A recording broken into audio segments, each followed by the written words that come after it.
Good afternoon, everyone. Welcome back to the Peterson Institute for International Economics.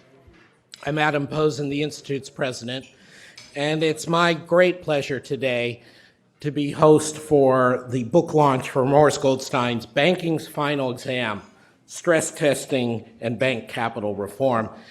Now, Morris, as many of you know, has been affiliated with the Institute for more than 20 years. He came here with a huge bang from the fund, IMF, where he'd had a distinguished career, including as deputy director of the research department for 7 years. And Fred Bergsten recruited him, and Morris came in and basically wrote the first Basel capital standard for banks. And as with a blurb we subsequently got from Vice Chair Fisher, it was an example that we always hold up as how a little book, well-targeted, well-timed, can have a big impact. And Morris has done many things since, including published works on the Asian financial crisis, on predicting emerging market crises, on banking issues. But so now, if Morris had that much impact with a little book, you have to wonder how much impact he'll have with this one.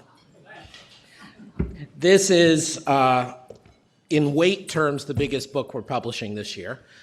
But also in substantive terms, it is to be commended as one of the breakthrough books we're proud to publish this year.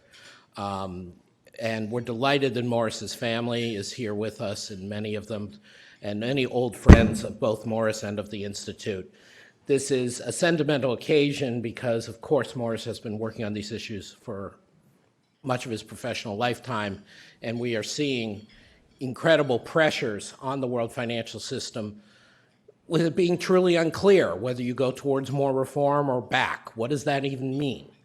And Morris has done the heavy lifting, as our colleague Bill Klein has done independently in his way, and will be releasing his book in a few weeks, to talk about what reform really should mean and how to do it. So we are delighted to have Morris here. We're delighted to publish this book, and thank you all for joining us. As befits both Morris's reputation and insight, but also the quality of this book, we're delighted to have two extremely knowledgeable and insightful and practical discussants of Morris's book. First is, of course, Tom Hoenig, currently the vice chair of the Federal Deposit Insurance Corporation. He's been there since April 2012. He is also the president of the International Association of Deposit Insurers, which is not an association that I generally get a lot of mail from, but I think is probably an association that is indeed the precise prime target for this book. The good, well-meaning, intellectually sound regulators and supervisors who want to prevent the next banking crisis and keep the banks functioning well. We're also delighted to have Giovanni Dell'Ariccia, who's deputy director of the IMF's research department, a very creative researcher, very practical, who currently supervises the macro-financial division at the IMF's research department. He's had a distinguished career at the fund, and in particular he and his colleagues have done some incredibly good modeling of what the impact on the world economy and what the impact on future risks would be of changes in bank capital. And he's going to share with us some insights from that work, taking advantage of Morris's proposals to make those points. So we have a terrific program today, as is our wont. Morris will speak, and then I'll just ask each discussion in turn to come up. No further introduction. Then our three speakers will come up here, and we'll have on-the-record discussion with the distinguished audience. Morris, thank you for all your contributions, and congratulations on banking's final exam.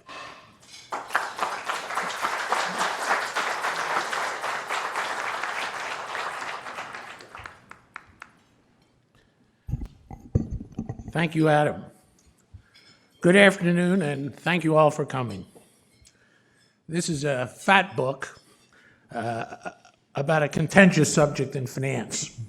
It would not have been completed without the help of colleagues, friends, and family.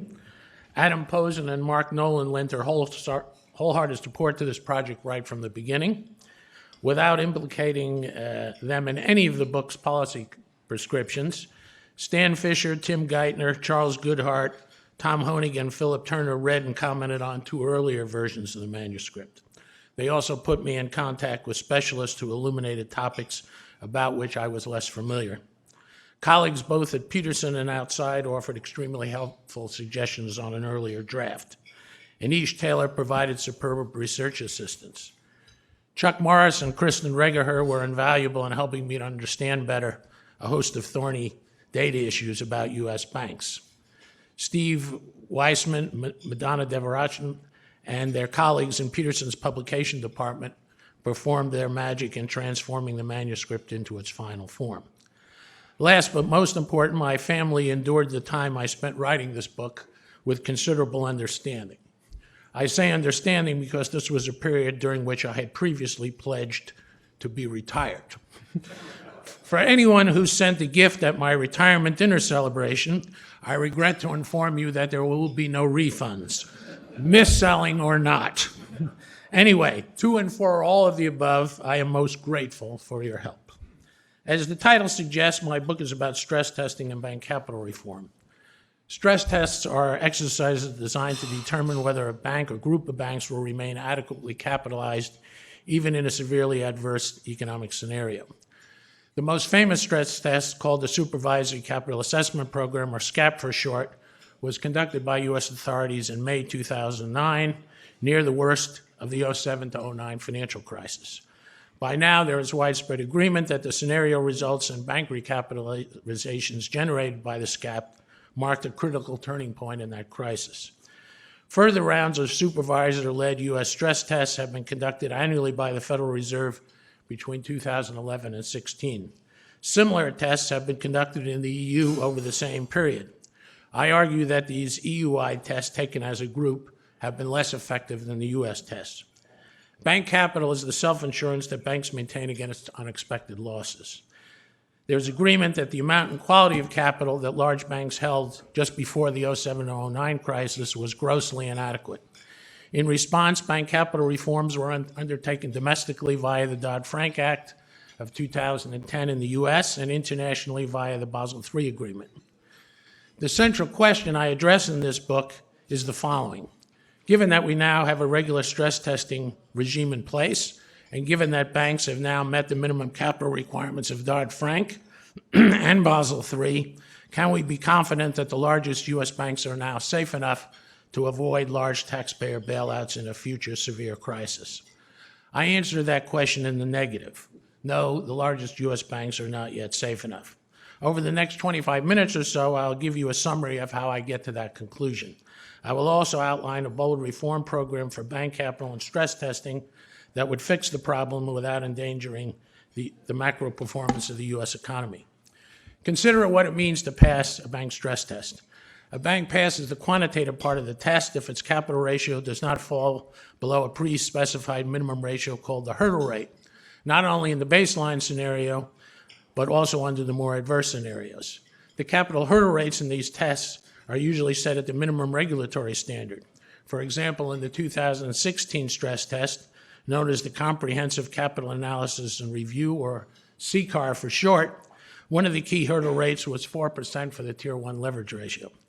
But what if this 4% hurdle rate is way below the capital ratio that would maximize net social benefits for the U.S. economy? What if the risk-weighted measures of bank capital used for other hurdle rates are not the indicators that best distinguish sick from healthy large banks? What if the contagion effects of shocks to the U.S. economy that were so evident and problematic during the global and economic financial crisis of 2007 to 2009 are not yet adequately capitalized and simulated even in the test severely adverse scenario? And what if the expected social losses stemming from an insolvency of a very large bank holding company like J.P. Morgan Chase with its almost $2.5 trillion in consolidated bank assets are much larger than those for a smaller bank holding company like Zions Bancorp with less than $60 billion in total assets, and this even after imposing a capital surcharge for systemic importance on J.P. Morgan. If those suppositions are correct, then the fact that all 33 bank holding companies passed the quantitative part of the 2000 CCAR test would hardly be grounds for complacency. In this book, I examine these four suppositions and find that each of them has strong support. The rest of my talk is in two parts. First, I summarize my main findings about the U.S. and EU-wide stress tests conducted over 2009 to 16, And second, I summarize my findings about why we still need bold bank capital reform and what reform that should take. Chapter 9 of the book is a postscript where I give my preliminary reaction to the Trump administration's financial deregulation plans. If we have time during the Q&A period, perhaps we can get into a discussion, at least a bit. But I won't hold you in suspense. I am not a man who tweets, but if I did, my tweet would be the following. Trump financial deregulation plan, sad and very bad. Because the number of minutes I can speak is tightly controlled, while the number of words per minute is not, I plan to speak pretty fast. Before I get to the beef, there is one preliminary. For non-specialists, a brief note on the measurement of bank capital ratios may be helpful. In the numerator is a measure of bank capital. A key factor to keep in mind, equity is better than debt for absorbing losses. Common equity is regarded as the highest quality of capital because it doesn't have to be repaid, it doesn't require payments of dividends or interest, and it stands last in line in insolvency or bankruptcy proceedings. In the denominator, the capital ratio is a measure of bank assets. In this book, I refer to two measures, risk-weighted assets and unweighted total assets.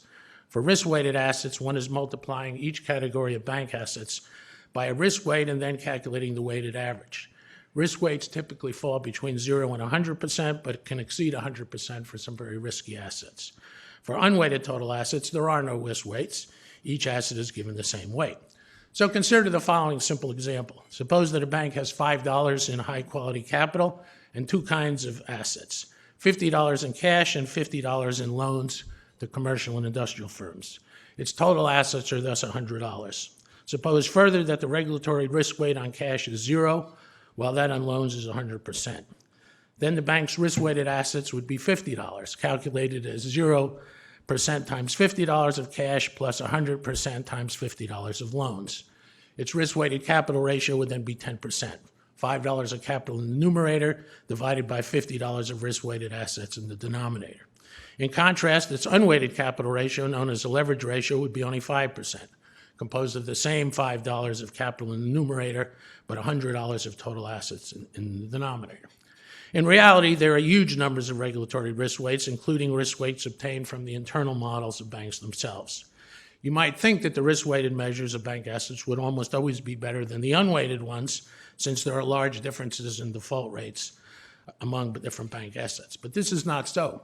Risk changes over time, and regulatory risk weights can be inflexible, especially when supervisors or banks themselves do not want to acknowledge that risk has increased. The maintenance of a zero risk weight for sovereign bonds during a sovereign debt crisis is a case in point. In addition, evidence reviewed in this book shows that large banks have sometimes manipulated the risk weights from their internal models to lower the reported risk-weighted assets and thereby artificially inflate their risk-weighted capital ratios. So with that brief introduction, let me get on to stress tests and bank capital. On stress tests are here to stay.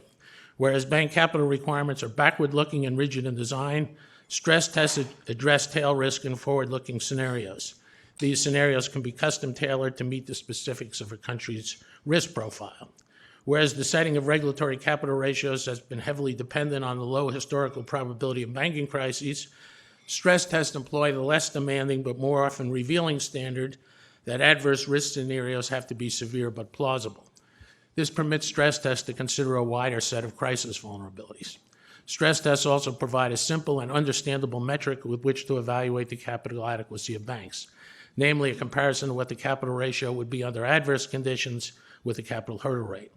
And the reputational damage associated with failing a stress test under a public spotlight and thereby upsetting plans for dividends and share buybacks serves as an incentive not to allow capital to fall too low.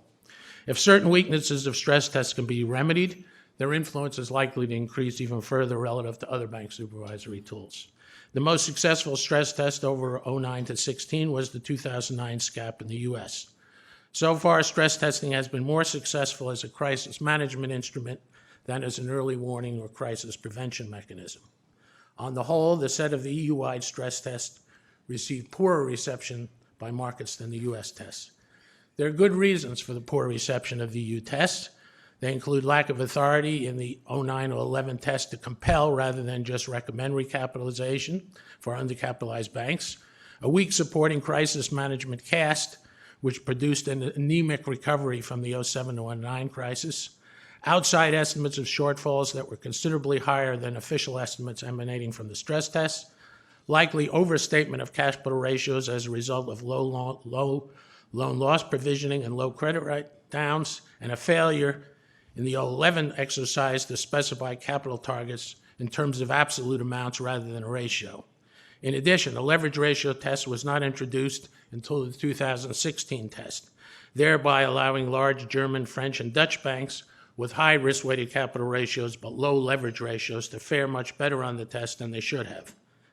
Banks participating in stress tests should account for a substantial part of the banking system's assets. If the country's financial system is not bank-dominated, a way needs to be found to assess how fragilities in the non-bank sector and in systemically important non-banks could affect the banking system. Bank supervisors should continue to develop their own suites of models, both to guard against model risk from a particular model or two and to validate the reasonableness of models used by banks in bank run tests. Test coordinators must have the political independence to be able to call the results as they see them. If instead markets perceive that the tests are rigged to produce an overly optimistic or politically convenient outcome, publication is likely to do little to bolster confidence. The quality of capital contained in the hurdle rate matters, especially in a crisis. During the worst of the global financial crisis, the only capital ratio that market participants were interested in were those that had tangible equity in the numerator. Disclosure of bank-by-bank results is essential for obtaining the market discipline effects of stress tests. All U.S. tests except the 2011 CCAR and all EU-wide tests except the initial 2009 tests have included bank-by-bank results. Linking the results of stress tests with remedial actions to correct undercapitalization is crucial. The innovation of the U.S. CCAR to embed the stress tests in the capital planning process of banks is a good one. Bank supervisors need a mandate to temporarily suspend dividend payments, share buybacks, and parts of executive compensation when capital hurdle rates and stress tests are not achieved, as well as the will to enforce that mandate. If severely undercapitalized banks are unable to raise enough capital from private markets and the decision is made not to close them, enough public funds need to be available to make public recapitalization feasible. Otherwise, it will be difficult to make stress test results credible because market participants will reason that the stress test architects are lowballing the capital shortfalls to match the small amount of recapitalization resources. Official stress test estimates of capital shortfalls will be less credible when outside estimates of these shortfalls are consistently much larger. When the gap between official and private shortfall estimates is large, officials should address the main reason for this discrepancy. It is troubling that stress tests performed so poorly in the run-up to the worst economic and financial crisis since the Great Depression. Two corrective actions are called for. First, the authorities need to draw heavily on early warning models of banking crisis and integrate them into stress testing exercises. These dual threshold models find that banking system vulnerability is greatest when there is both an abnormally rapid rise of growth in credit to the non-financial private sector and an abnormally rapid rise in real property prices.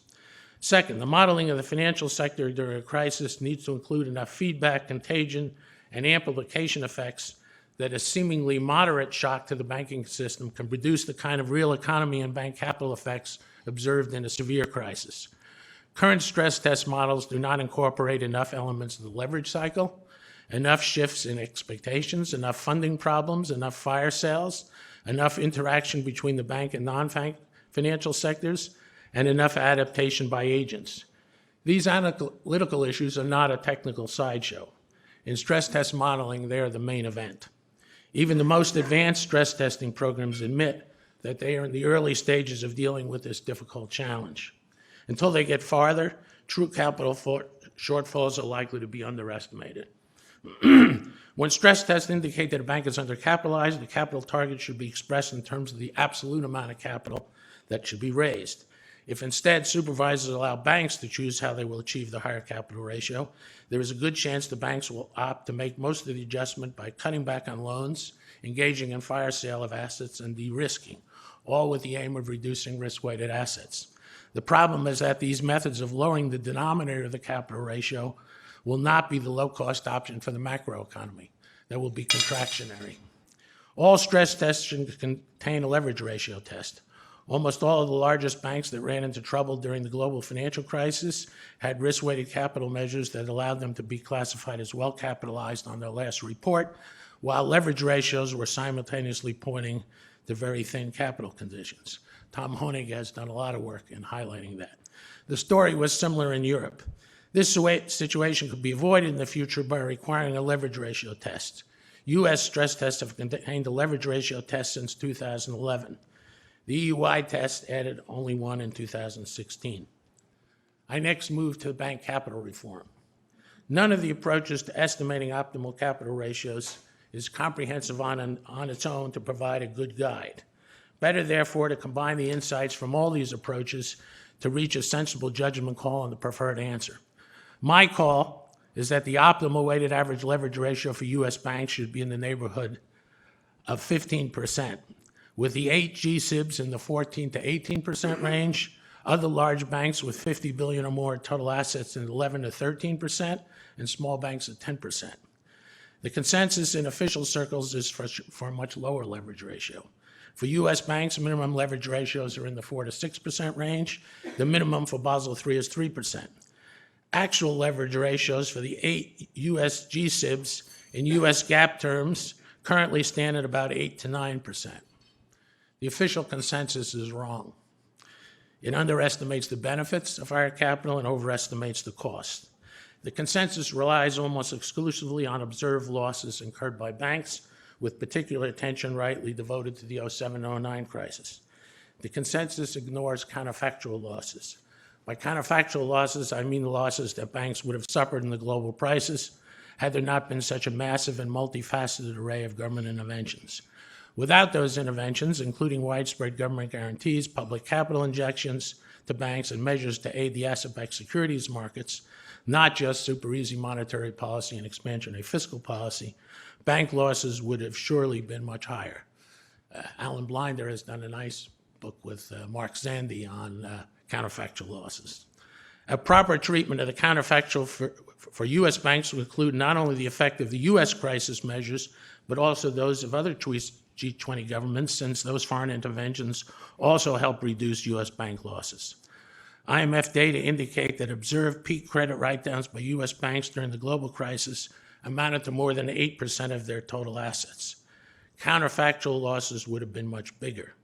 The counterfactual is highly relevant because G20 leaders have pledged publicly not to repeat this extraordinary set of government interventions during any future crisis. Another common practice is to assume that after suffering losses during the upswing of the cycle, banks can run their capital down very close to zero. This assumption ignores the fact that banks typically maintain capital ratios considerably above the regulatory minimum at the bottom of the cycle, reflecting market pressures to do so. The right question is therefore, how much capital would banks need to sustain the losses experienced during the upswing of the cycle and still have enough capital left to meet market pressures at the bottom? The consensus measures bank losses during the global crisis using an income statement approach rather than a balance sheet. Using net income as the preferred measure of losses leads to a lower estimate of the optimal capital ratio because credit losses are offset against bank revenues, and those revenues usually do not stay negative for long in a surviving bank, even in a severe crisis.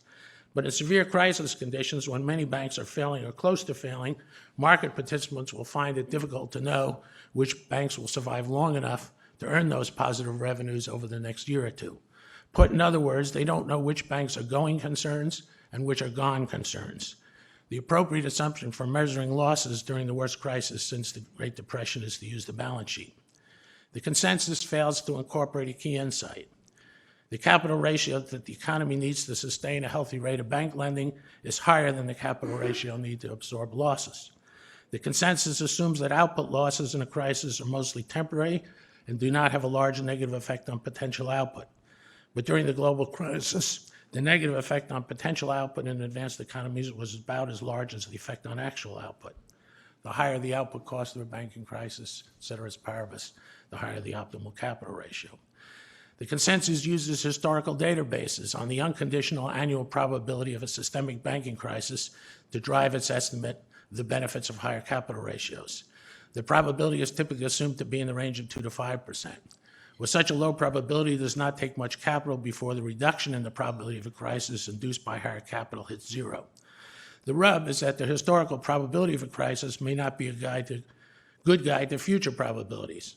The low historical probability of large losses at large U.S. banks in 1986 to 2005 provided a way too optimistic forecast of the losses experienced by those banks during 07 to 09. Nor does the average historical probability fully capture the rise of the U.S. shadow banking system, with its large stock of uninsured, runnable short-term liabilities and the potential adverse spillover effects on the banking system of another run on these shadow banks. Setbacks to the crisis management arsenal have also taken place in the wake of the crisis. Here, former U.S. Treasury Secretary Geithner underlines that of the 21 financial crisis tools used during the 07-09 crisis, 12 of them could not be activated today. Likewise, monetary and fiscal policy tools are more constrained today than they were in 07. A sensible guide for crisis prevention is to hope for the best but prepare for the worst. A poor substitute is to hope for the best but prepare for the global average. At the heart of the banking industry's opposition to much higher requirements is the assertion that higher bank capital will depress bank lending and thereby reduce output and employment.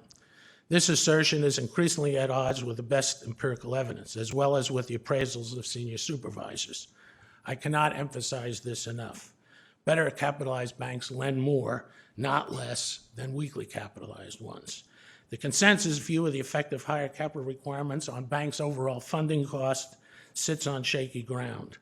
Most studies either failed to allow for any Modigliani-Miller offset, or if they do, focus too much on the cost of new equity and not enough on the cost of raising new debt financing. Focusing on the effect of higher capital on debt funding costs makes sense because debt is the dominant form of financing for banks. One important new BIS study reports that all else equal, a 1 percentage point increase in the leverage ratio was associated with approximately a 4 basis point reduction in the average cost of debt funding. The authors then used this estimate along with data on the average bank to calculate the overall increase in the cost of bank funding from a 1 percentage point increase in the leverage ratio. The answer is 3 basis points. Using their estimates and assuming that 80% of the increase in funding costs are passed on to bank customers implies that an 800 basis point increase in the GSIB leverage ratio, from where we are now, about 8% to 16%, would yield an increase in GSIB bank lending rates of only 20 basis points. Since GSIBs represent about 60% of total consolidated bank holding company assets, the increase in overall bank lending rates would be lower still, about 12 basis points. Adding in modest increases in minimum leverage ratios for large non-GSIB banks and for smaller banks raises the increase in overall bank lending rates to only 14%.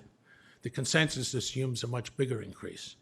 It's useful to compare my estimated 20 basis point increase in GSIB bank funding costs to the estimated bank funding effects of too-big-to-fail subsidies.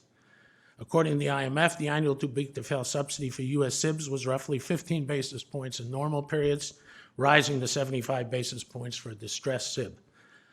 As these subsidies are funded by the government, elimination of them should not count as a social cost.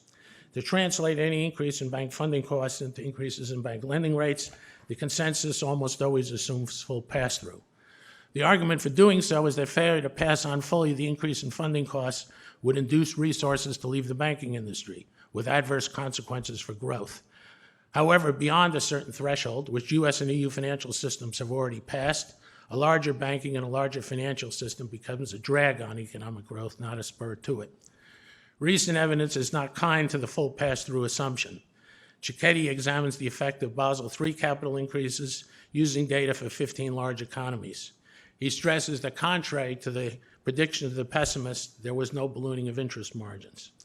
Increases in minimal capital requirements that are phased in gradually and that can be funded largely by retained earnings are less costly than increases implemented more quickly and then funded by new equity issuance.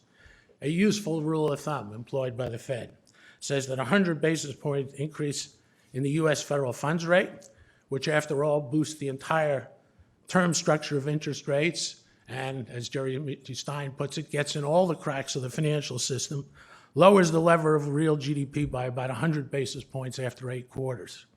A similar size increase in the overall bank lending rate should produce just a fraction of that effect, given its narrow impact. Banks are responsible for only about a third of the credit extended to the private non-financial sector in the United States, according to Mr. Stanley Fisher. On the basis of this rule of thumb, the macroeconomic impact of a 14 basis point increase in bank lending rates spread over 10 years is likely to be so small as to be barely detectable in the macro data. Moreover, such a tiny macro effect could be easily offset by the Fed lowering infinitesimally for the federal funds rate. The consensus assumes much larger output effects. The primary capital standard for bank regulation should be better than the alternatives in distinguishing sick from healthy banks. It should be easy to understand, inexpensive to compute, and difficult to manipulate by banks, and it should possess superior loss and solvency. By no stretch of the imagination do the existing risk-based measures of capital fit this job description. The leverage ratio should therefore become the primary measuring rod for capital adequacy. Making the leverage ratio king of the hill does not mean that there would be no risk sensitivity in bank supervision or stress tests. To incentivize banks not to load up on risky assets and compensate for some of the weaknesses of existing stress tests, I propose that large banks be subject to a risk surcharge. This surcharge would be based on 6 types of indicators: a measure of tail risk dependence, a rate of loan growth, the overvaluation of property prices, market-based measures of bank health, risk derived from reverse scenarios in which one solves for the shocks that were produced at a given decline in the capital ratio, areas of risk where the supervisors have special concerns, and the ratio of risk-weighted assets to total assets, but where risk-weighted assets come from a revised standardized approach to risk weighting, not from bank internal models. Banks with higher risk scores would be subject to a capital surcharge. Bank with normal low risk scores would not. To remedy the most glaring deficiencies in the existing regime in the United States, I propose a bold reform program. The 4 existing bank capital standards would be replaced with a single standard, the tangible leverage ratio. Long-term minimums for the tangible leverage ratio would be 14 to 8% for the 8 GSIBs, depending on the bank's systemic importance. There would be 11 to 13% for large banks with 50 billion or more in assets, and for smaller banks, it would be 10%. These long-term targets would be phased in roughly equal installments over 10 years. Risk sensitivity would be introduced via the aforementioned risk surcharge.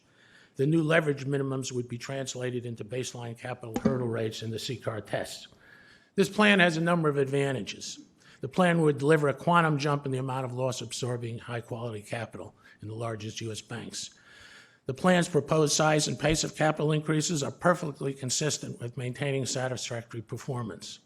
The plan's 3-level structure puts the largest increases in bank capital where they're needed most, at the nation's largest and systemically most important banks. The same 3-level structure would also put regulatory relief where it can be implemented without increasing systemic risk, namely in small banks. You can give regulatory relief to literally 99% of the 5,500 or 6,000 banks in the United States. You just can't give it to the 35 banks that make up 85% of bank assets. The plan offers a new question of how an unweighted leverage ratio and some risk weighting of assets can be used in tandem. The conventional dual standard bank capital model has been a failure. The leverage ratio gets much closer to one should want from a single minimum capital requirement, and the proposed risk surcharge compensates for most of the weaknesses in the existing stress test. The plan would steepen the leverage ratio schedule for GSIBs and therefore provide the necessary price incentive to induce these banks to decrease over time the size of their footprint.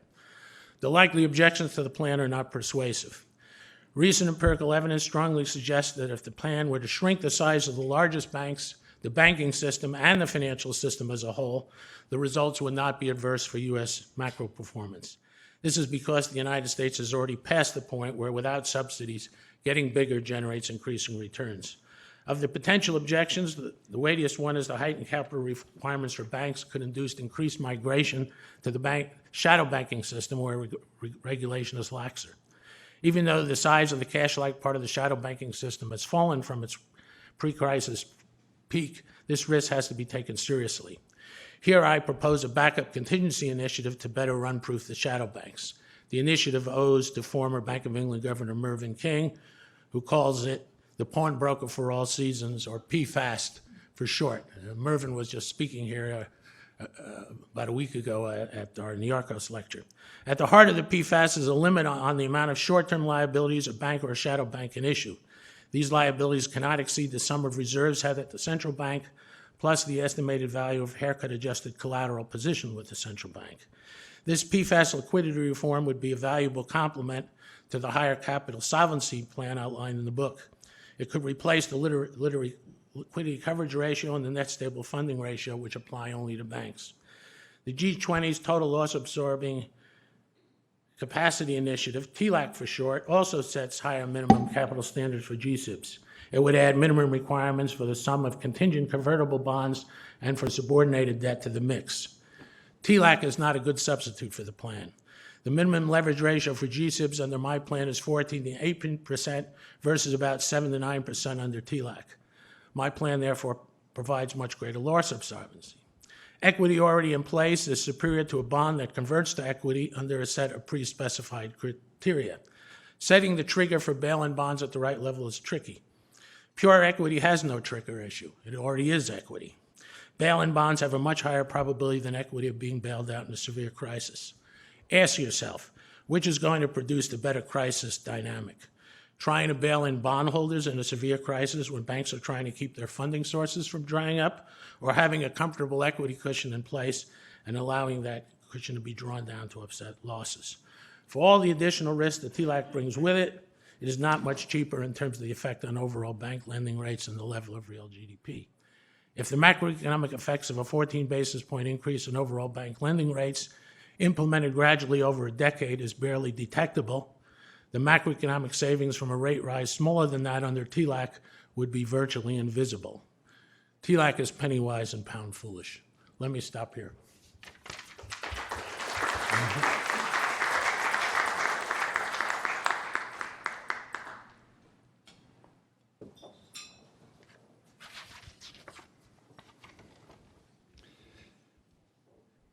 Well, Morris, let me just say I'm sure glad that you came out of retirement, because I've been looking for this book for a while, as you probably already know, given our conversations. And I want to recognize that what this does in an important way is codify a lot of research that's been done in different places into this single, very useful book from my perspective. I want to start out by also admitting that I think that the stress tests that were done during the height of the crisis here in the U.S. was helpful. I think they can be helpful, but I think they have limited purpose. As time passes, their value dissipates fairly quickly, as I'll explain.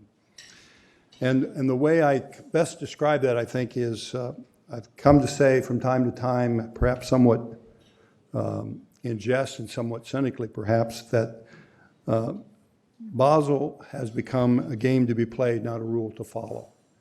Because once you set it in motion, then to get around it becomes a real process of gaming the system, which happened before the crisis and has happened since the crisis.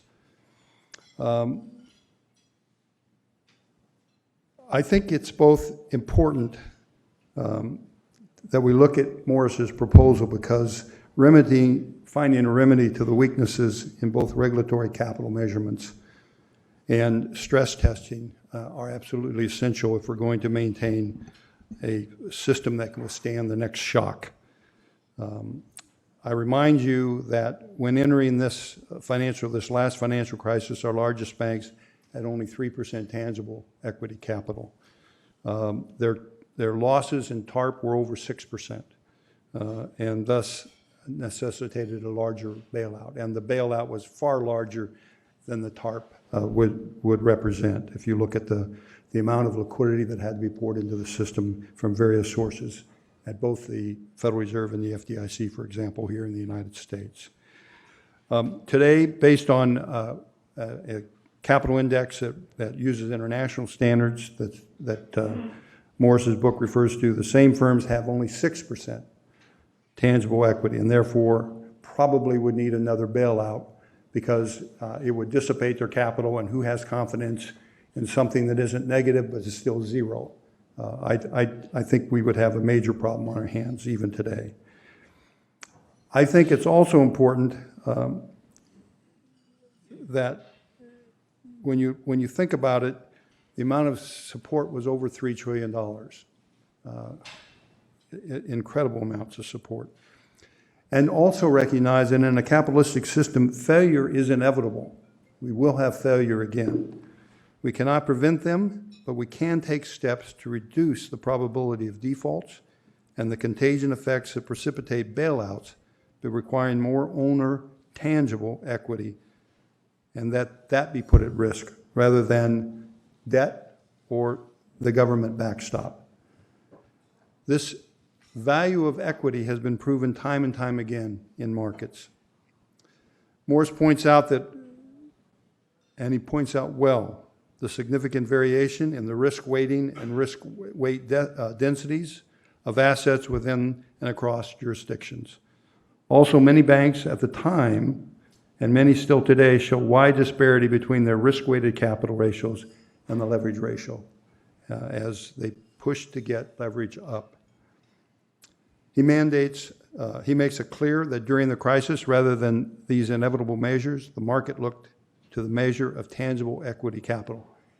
If that's what's being gauged in the crisis, then that's what we should be using all time throughout the cycle, not a risk-weighted capital measure that is adjusted, gamed, and becomes very unsatisfactory with time. Unlike risk-weighted capital, leverage ratios, that is, even recognizing its limits, sets a level of capital that must allow for any source of loss. In other words, it doesn't try and be so scientific that it can identify the specific issue that the bank might face. It, by its level, recognizes that there is market, liquidity, operational, and credit risk that has to be allowed for, and that's what leverage capital ratio does. If set at a level that the market and more recent research indicates, and I use 10%, and I think the 15% is probably more accurate, there will be a much better chance that the industry can absorb loss from a firm's failure and contain the resulting contagion and economic stress. Morris does an excellent job at explaining and describing all the different measures of regulatory capital that are disclosed and used as hurdles in stress testing regimes. He validates my long-standing belief that our current system is too complicated and that we must move to a simpler, comparable leverage ratio, supplemented by strong supervision. I think that will make an enormous difference. He points out that netting for derivatives in the U.S. is too generous and can add as much as 230 basis points to leverage ratio for a $2.5 trillion bank. This is why I prefer the international financial standards, which recognize only payments netting and not netting of credit across different contracts, where an interest rate swap is netted against a credit default swap, for example. Regarding stress testing further, I am a proponent for it, but it is a bank management tool used to understand the balance sheet and income stream vulnerabilities that they face and to more successfully allocate capital based on management's educated perception of risk. When it becomes a supervisory instrument to judge and determine bank management choices, it becomes a game to play and will be compromised in time, as proven over and over again in past periods of stress. Also, as he points out, a major weakness in the design of the stress test today is that it does not account for the fact that actual losses would have been so much greater had the government not staunched the crisis with massive financial support. You just cannot ignore that fact when you say it was all repaid and everything's fine.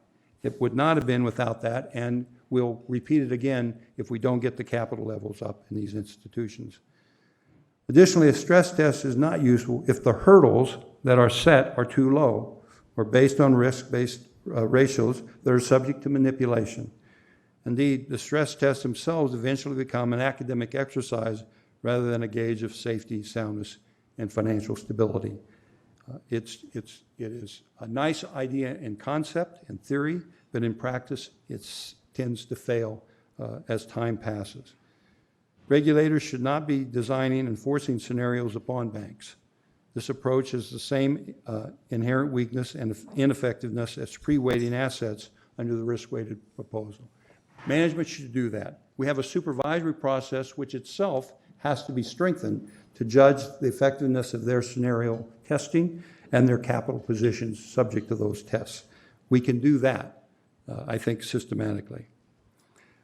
To wrap up, though, Morris proposes a system of progressive leverage ratios and some risk fees for the large SIFIs, and for these largest banks. I think it has very reasonable sense to it, but I would tell you that I would be very satisfied in the end if we had a leverage ratio for the largest, most systemically important institutions that was as strong as the leverage ratio we require for the least systemically important institutions in those banks, and that's the 10% number. We are at 6%. The weakest, the least systemically important institutions in this country are at around 10%. We have a ways to go. And if you were to apply the 10% number to the total assets of these institutions today, it would require that they increase their capital on the order of $500 billion, $400 billion. Morris, that's why you have this significant resistance to a very good plan that would give us stability for a long time in the future. And I wish you all the luck in the world. So far, I haven't been too lucky. Thank you all.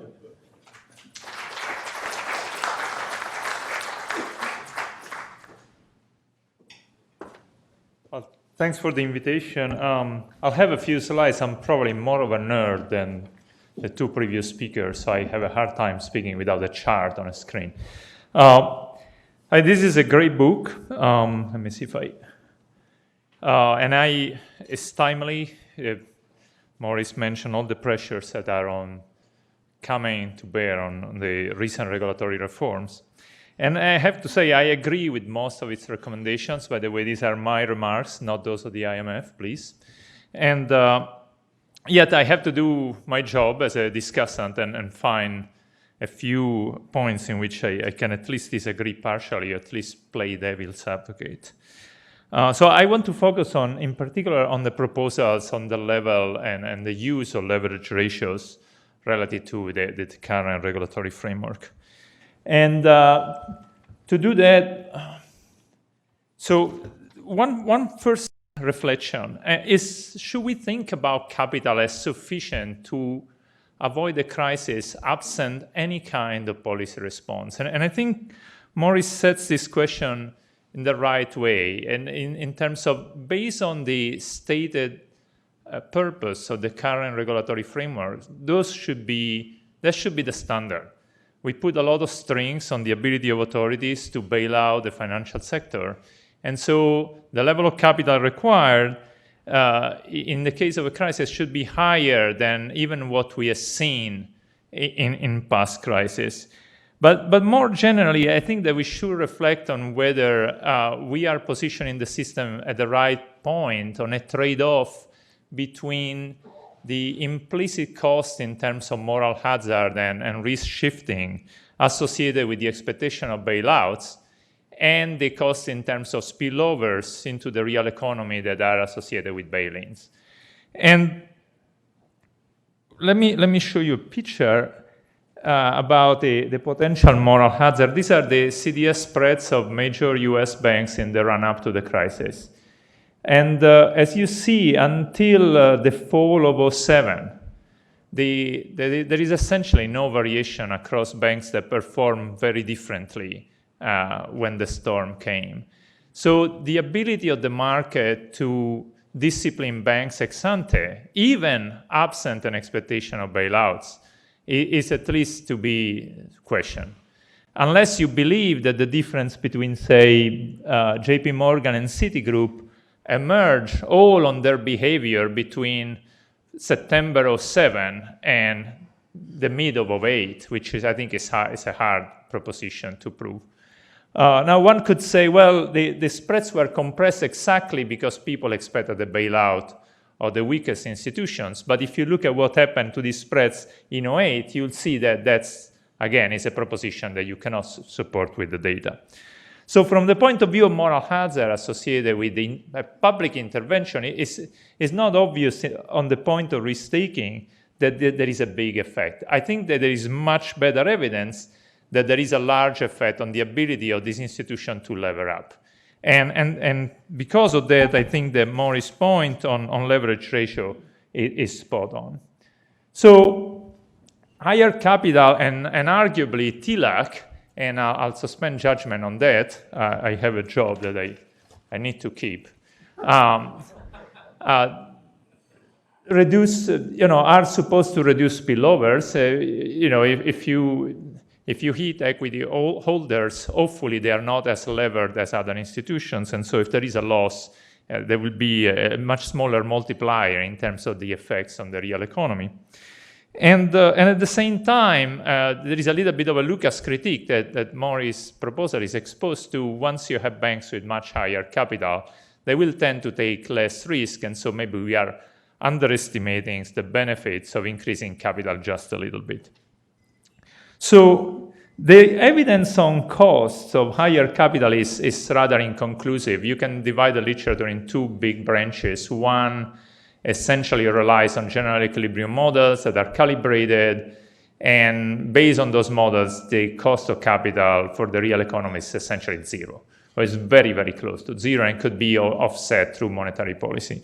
There are other papers that rely on event studies based on idiosyncratic regulatory interventions on specific banks. There is a large literature based on FSA actions in the UK. And on those papers, the effects of higher capital are enormous. And so the joke I always make is that if you rely on the first papers, we should have 40% capital. And if you rely on the second ones, we should go to zero, because the effect on the real economies are so large that why not to cut them altogether? And probably the truth is in the middle, but consistent with what Morris said, let me show you a chart. And here I'm plotting for the US and Europe the Tier 1 capital ratio in 2004 and 2014. The columns in the middle are the intermediation margin on average, and the last ones are the basically credit to GDP ratio. And you see that we increased dramatically the capital ratio for banks, and depending on your views on how effective these ratios are, you can think that banks were playing with the numbers then, they're playing with the numbers now, hopefully less now than then. So the increase in capital ratio in real terms is probably larger than this, but we haven't seen a big effect on either intermediation margins or on the credit to GDP ratio. Now, warranted monetary policy conditions have been very different, and so this is not a true econometric test, but at least it passed the smell test of saying, well, it's not the end of the world when we increase capital requirements, and if we increase them by another 5 percentage points, probably it will still not be the end of the world. So let me now switch to how Morris' numbers compare to what we computed for an IMF study that we published about a year ago. Actually, we presented here. So if I take Morris' leverage ratio, which depending on the categories of bank is between 10 and 18%, and I do an exercise when I essentially look at bank losses in past banking crises around the world. And then I say, well, ideally, if before this crisis, these banks had on average these leverage ratios, in how many cases we would have avoided to impose losses on creditors? And you see that even with the 10%, these are for OECD countries, for our baseline parameters that are a loss given default of 50% on non-performing loans, you get to avoid about 80% of the banking crisis. For more stressed parameters, where the loss given default is 75%, you are at 70%. And certainly, if you look at the upper end of Morris' proposal, you avoid almost all of them. You can do a similar exercise starting from a completely different point of view, which is bank recaps. And here the question you ask is, if you look at episodes of public recapitalization of banks, and you ask the question, how much equity would have these banks needed to be at this level during the crisis so that the public recap would not be needed? And you see that the numbers, again, are very similar to the previous exercise, even if we started from a different primitive. In our paper, we were recommending a capital asset ratios between 15 and 22%. These are higher. I adjusted our scale to talk about leverage. These are a little bit higher. I would say 5 percentage points higher on average, maybe 7.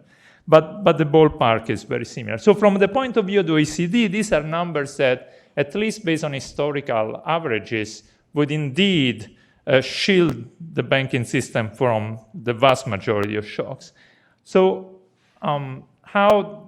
what about emerging markets? Well, in emerging markets, shocks are larger. Typically, corporate governance and property rights are harder to enforce, and so banking crises tend to have much larger losses. Now, the silver lining is that banking systems are much smaller relative to GDP, and so when you look at the impact on the real economy of the same losses, is going to be smaller. So the leverage ratios that Morris proposed, here I'm plotting them. These are NPLs in most banking crises. I don't know why some of the columns turn white, but I think those are blue. At 15% with a 75% loss given default, as you see, they would have avoided most of the red columns, which are OECD countries, but from the point of view of emerging markets, their level is probably too low. Even with only a 50% loss given default, which is the yellow higher line, you still avoid only about 50% of the crisis. Now, last point on the risk surcharge. I mean, we all agree that if we focus on leverage ratio, there is the risk that banks will go for maximum risk within the leverage ratio, and so you need to have some degree of risk sensitivity. And I want to raise two questions more than objections to Morris about this. One, the political economy of time varying regulatory ratio is very tricky, and I think Stan can attest to this. When you try to, say, tighten an LTV in the macro-pru area, but in this case could be tightening risk weights because you think that credit is growing too fast, maybe you avoid the crisis, and then tomorrow there is no crisis, and people will tell you, well, you were paranoid, and you killed our growth with no reason. It's very different from inflation, where you can point exactly that inflation is right below the target, and if you hadn't tightened, we would have inflation above the target. It's the non-observability of the crisis that doesn't happen that makes the governance very, very tricky. And at the same time, the yardstick approach of comparing one bank to the other may prove challenging, mainly because banks will tend to move together. And in tranquil times, and let me show you something. So this is the CDS ratio for, I think, the top 20 banks. The blue line is the average, and those are confidence interval. Essentially, it's a one standard deviation. And if you look at how tight the standard deviation becomes in tranquil time, both before the crisis in 2007 and today, you see that it may be tricky to use comparisons across banks to force a bank to hold higher capital. Now, if you look at self-assessed risk-taking by the banks, these are data from the Fed on, this is a survey of business lending, and it's the average internal rating of how risky a new loan is, and again, with the one standard deviation around it. If you look at that, maybe there is enough cross-sectional heterogeneity to do yardstick competition and use that to calibrate risk surcharges at the bank level. And I'll stop here. Thank you.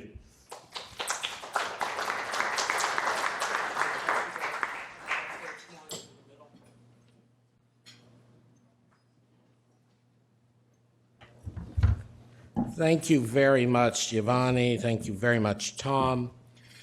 And thank you especially, Morris.